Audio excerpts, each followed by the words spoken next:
Nay, tay, 3 taon na tapos ang ospital sa Baseco. 3 taon na kung wala, hindi pa bukas. Ngayon, ang challenge ko sa inyong lahat, huwag nyo akong iboto kung ako'y nagsisinungaling dito. Kung may kakilala kayo sa Baseco, tingnan ninyo. Bagay, mapapanood nyo rin dahil magkokokos din kami doon eh. Wala! Doktor pa sila, hindi ako doktor. Pero ang Baseco may ospital na. 3 years ago, bago ako umalis, natapos. 3 years after, building pa rin. Kayo na ang humusga. Oh, Nay, Tay, Rosauro Almario Elementary School. 10-story fully air-conditioned public school. Albert Elementary School. 10-story fully air-conditioned public school. Manila Science High School. 10-story fully air-conditioned public school. Natapos in 2 years. Ang pangapat kong ginawa, bago ko umalis, nasa 5th floor na, Magsaysay High School. 5th floor na, nung umalis ako, 5th floor pa rin hanggang ngayon. At ngayon, kung gusto nyo pong makita, ito po yung UST, o Governor Forbes, abante ka lang konti, makikita mo na yan doon, Magsaysay High School. Nay, Tay.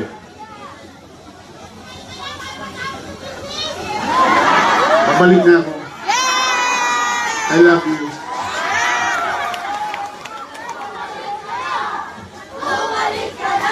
Nay, Tay. 10-story.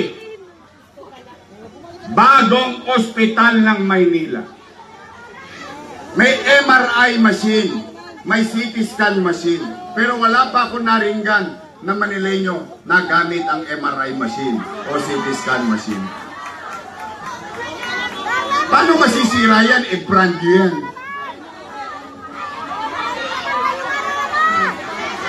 Tanong, mura ba to? Ang sagot, hindi po mahal. Sobrang mahal. By the hundreds of millions. Bakit? Kasi gusto kong bigyan ng patas na laban yung mayaman at yung mahirap, pareho ang diagnosis.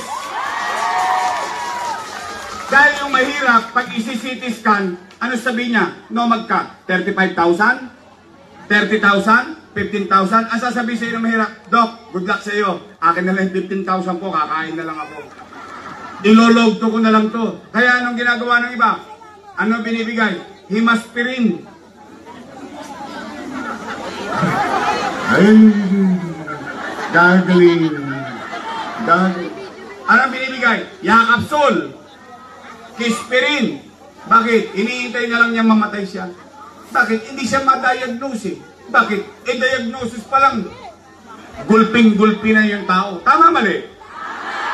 Tapos, sasagot pa, doon sa pinagawa kong eskwelahan, sobra-sobra daw. Wow. Anong klaseng mindset yun? O, hindi ba ako nagkamali? Tingnan ninyo. Nay, Tay, nung araw, ang klase, kinakancel kasi tag-ulan. Tama, mali? O ngayon, ang klase, kinakancel kasi tag-init. Pero hindi. Pero hindi. Na-visualize ko, darating ang oras, kailangan na natin i-develop ang public school building.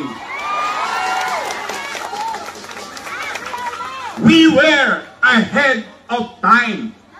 Ibig sabihin, naiyanda natin. Paano halimbawa? Kwentuhan lang. Mangarap na lang tayo, total. Libre naman yan. Paano halimbawa? Let's just say, lahat ng public school sa Maynila, fully air-conditioned. Posible ba? Nangyari nga sa 4, isang termino pa lang eh. Pandemya pa nun. Tama, mali? Pwede? Paano kung buong Maynila?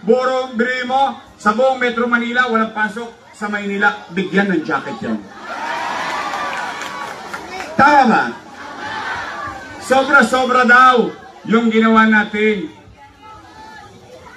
Ngayon lang ako nakarinig ng leader. Anong gusto mo gawin sa tao? Mema? May magawa lang? Tapos i-display mo yung pangalan mo? Tapos nagawa mo na trabaho mo? O ini-envision mo that you wanted for each classroom to achieve the universally acceptable teacher-student ratio sa isang classroom? Tatayo ba ang lahat ng iyan kung hindi ka nangarap? Bakit ko yan ginawa? Bakit? Kasi ito si Joaquin at yung kanyang mga kapatid, maswerte. Bakit sila maswerte? Pinalad na yung ama nila eh. Ako, produkto ng pampublikong paralan. Sila, private school. Saver. Sosyal. Mahal ng tuition fee. Pero ang ganda ng eskwelahan. Tama, mali?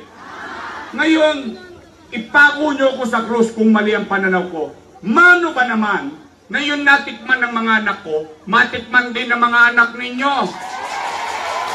Masama ba yun?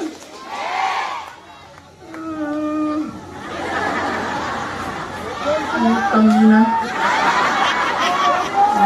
Utang. Oh, real talk. Real talk tayo.